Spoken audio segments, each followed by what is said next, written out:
If you've been asking yourself, am I an INFJ Myers-Briggs type? Watch this video because I'm sharing 6 signs that you are an INFJ.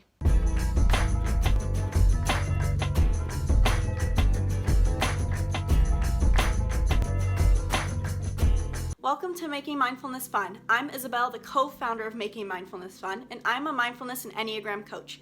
I help you understand who you are using mindfulness and personality typing so that you can have healthier relationships with your friends, your family, your kids, your partner, and most importantly, yourself. If you've been asking yourself recently, am I an INFJ in the Myers-Briggs? If you recently got into the MBTI and you don't know what type you are, or maybe you even did the MBTI test and you still don't know if it's quite right, watch this video where I'm going to break down what the INFJ is, also known as the advocate, and 6 signs that you are, in fact, the INFJ. So the first sign that you're an INFJ is that you are fascinated by ideas and concepts. Now, a really quick note is that the INFJ is the type that I see most people mistype as. Everyone seems to think that they're an INFJ. Everyone wants to be the advocate because they're only 0.01% of the population, and so they're so special and so amazing, and when you hear the description, they sound amazing. Everyone mistypes as an advocate, but this is one of the main signs that you actually are an INFJ in the MBTI. You love ideas and concepts. This is the nature of an INFJ. If you are new to the MBTI, you don't know much about the cognitive functions, but if you do know what I'm talking about when I say cognitive functions, you'll know what I mean when I say that you have an NI dominant function. We have videos here at Making Mindfulness Fun on the cognitive functions that you can watch later if you don't know what I'm talking about, but keep listening right now even if you don't know what it means. INFJs have a dominant NI function. As you can see, it says IN. That N is the intuitive function, and that is a key factor in deciding whether you actually are an INFJ personality, because that intuitive nature means that you are fascinated by new ideas. Does this mean that all S-types are not creative? No, not at all. S-types are creative. It's that our brain thinks differently. I'm an S-type myself, and it's not that I have no ideas or creativity or open to new concepts whatsoever. It means that my brain goes to look at the real world first and then process ideas. Whereas, if you are an INFJ, you naturally see ideas first and the world second. And so you're always seeking to look at ideas and new concepts, whether that's the quantum field or our frequencies or chakras, anything that is otherworldly or outside of this reality that you see. Those kind of ideas are really fascinating to the INFJ, and it is one of their main priorities to understand those ideas and concepts and apply them to their lives and ponder them to fully understand how this reality works. As an example, my sister, who you see here at Making Mindfulness Fun, Gabby, is an INFJ, and she is an INFJ to the T because she's always researching and looking up the latest things that have to do with multidimensional concepts, which leads me to number 2. The second sign that you're an INFJ is that you love to research multifaceted concepts. Now, this might seem like the logistician, which is ISTJ, but it is not. The difference is the ISTJ researches things that they can apply to their reality and things that are known. Okay, like how does this computer work? Where are the best places to go in the world? How to organize a team? How does a printer work? How do I replace a printer? Things like that are what the logistician looks up, but the advocate likes to research concepts. This is a key point, like I said, because they're intuitive types. So my sister, who is an INFJ, she loves researching concepts. She's like the driving force in all of our creative ideas about consciousness and frequency, because she is so interested in the work of David Hawkins, learning about the quantum field, learning how to tap into abundance, subconscious programming, chakras, all of it. She finds it so interesting and she wants to be able to connect the dots. So she spends her days researching and reading all about these concepts to understand them fully, whereas most S-types, who might mistype as an advocate, are interested in the ideas, but they don't quite connect the dots, have trouble connecting dots, and they don't find it very intriguing to research things that are so otherworldly and concept-based, not tangible-based. Third sign that you are the INFJ personality. You are a bit of perfectionist when it comes to work. Now, this can make you mistype as more of an executive or even a consul sometimes, or even a defender, something that is a more S type, but this is also a quality of the INFJ. They're very perfectionist when it comes to work because they have this strong drive. They are a J type after all. They have that judging nature. They want to plan and achieve. In the Enneagram, INFJs tend to be 4s or 3s, and so these people are very driven. They want to be the best, and they become very perfectionist when it comes to work because they have also a TI cognitive function, which makes them want to be organized. So if you think that you're an INFJ, notice if you're perfectionist when it comes to your work. Do you hate when you mess up on a marketing tool? Do you want to make sure that your ads are perfect? Do you make sure that everything, not necessarily that you're organized externally in work, but you want whatever you create to be perfect? Fourth sign, you're an INFJ.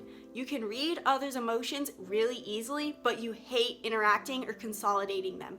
This is because you have an FE function. This is your second cognitive function. So as an INFJ, you're naturally a feeling type. You can read when someone's upset, when they want attention, when they want you to tell them something specific.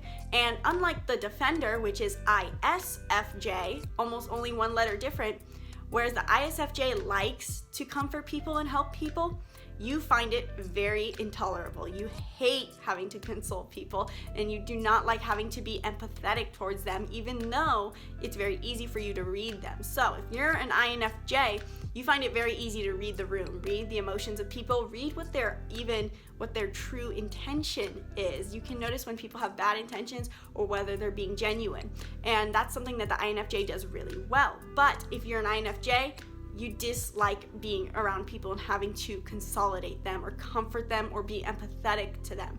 But if you feel like that you can find being empathetic and compassionate to people and consolidating them is very easy, you're more likely the ISFJ, known as the defender. Number 5.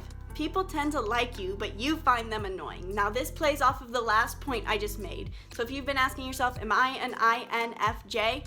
Do people seem to like you a lot? Do they love to talk to you? Do they love to talk your ear off? Do they seem to not want to leave you alone because they seem to find you just so kind and unique and fun and amazing, but you hate them? It's not necessarily that you hate everyone. It's just that people are boring for you at a core because you're an N type. You would rather be talking about concepts and ideas and looking at how the world works at its deepest level and questioning how the world works now. But most people just want to gossip or tell you about what their kid did at soccer, or they just want to talk about how the weather's doing, and you find this so frustrating and so annoying. So you just find people boring. So if you feel like people tend to just really like you and always seem to be drawn to you, but you don't like talking to them because it's boring, that is a sign that you are the advocate INFJ. And finally, the last sign that you are an INFJ and the MBTI is that you have trouble working for other people. This is because you are an N type, and because you're an N type that is so creatively driven and wanting to learn about concepts and talk about ideas and see the big picture, you can find it hard to work for other people and work under them because you hate having to do monotonous tasks and routines over and over. You hate having to handle those little details. You want to be able to see the big picture and then expand out from there. So you do better in entrepreneurial jobs, or at least jobs in systems where you get to be at the head of something or have your big picture vision be expressed and utilized. So if you feel like you're in a job where you don't get to do that, where you're having to work more as a cog, so to say, where you have to do daily tasks, whether that's working at a grocery store, as a barista, if those kind of jobs like that are hard for you, where you have to do tasks, that's a sign that you're an INFJ. But if you work well in systems, if you find it easy to work under someone, if you feel like you're contributing there even, you might not be an INFJ. So those were 6 signs that you are the INFJ. And if you feel like those didn't quite line up, or you're thinking, maybe I am this type, but I'm still not quite sure, there are 4 other types that are common mistypes for the INFJ. And those 4 are other IF types, including not always IFs, but they are F types. So it's ESFJ, known as the consul, ISFJ, known as the defender, ISFP, the adventurer, and INFP, the mediator. These 4 types are common mistypes for the advocate, the INFJ. So the difference is really here is that if you're a consul rather than an advocate, consuls like being around people. They like being the life of the party. Advocates, not so much. If you're a defender, you like to care for people, whereas advocates prefer to be on their own, or at least with people they can talk about ideas. Defenders love to care for others. Advocates, not so much. Adventurers, if you are an ISFP, is another common mistype rather than the INFJ, because both like creativity and ideas. ISFPs kind of like ideas too, but they like it more they apply it to their reality, and they're a little more in touch with their own emotions. ISFPs are in touch with their emotions, whereas the advocate is not so much because they read others' emotions easier. And finally, the mediator is another mistype for an INFJ. It's INFP, so it's only 1 letter different. But the difference is advocates are good at seeing the big picture and creating an internal plan and visualizing how it's going to play out, whereas the mediator prefers to make it up as they go. They can think of ideas, and they're very creative, but they have trouble executing and sticking to a plan because they want to be able to be spontaneous because they have that prospecting nature. So those are some of the mistypes that you might be instead of an advocate. If you feel like this didn't quite ring true, I'm going to be putting out more videos on the signs you are those types, but this is the first video in my signs you are each MBTI series. So please subscribe to our YouTube channel and stay tuned for it. If you enjoyed this video, please make sure you hit the link below and get my free Precision Personality Hacker, where we help you, us at Making Mindfulness Fun, we help you avoid mistyping in our 1-day mini course where we cover not only the MBTI but also the Enneagram. It's really great, it's really simple, it makes typing easy, whereas a test ends up leaving you to mistype. So hit the link below and get the free Precision Personality Hacker. Be sure to subscribe to our YouTube channel and leave a comment below. What other signs did I miss that if they're an advocate? Is there anything else that makes someone an advocate that is a sign to look out for? Leave that comment below and be sure to subscribe to our YouTube channel. Hope you have a wonderful day.